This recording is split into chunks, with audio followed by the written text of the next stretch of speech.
नीतिमंत श्रीमंती असावी असं आमचे ऋषी म्हणतात.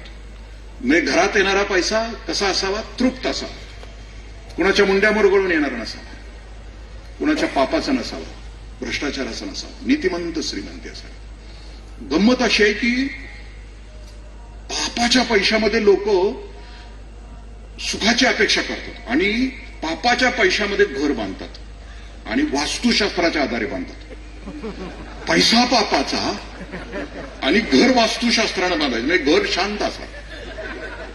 हे शक्य आहे का? म्हणजे एखाद्या मटण शॉपला अहिंसा मटण शॉप नाव दिल्यासारखं आहे ना. पापाच्या पैशाच्या घरामध्ये वास्तुशास्त्र म्हणजे असतं काय की ईशान्येला ईश्वर असावा, देवघर ईश्वर ईशान्येला असावं. देव जरी ईशान्येला असला तरी पोपल्याशिवाय राहणार आहे का?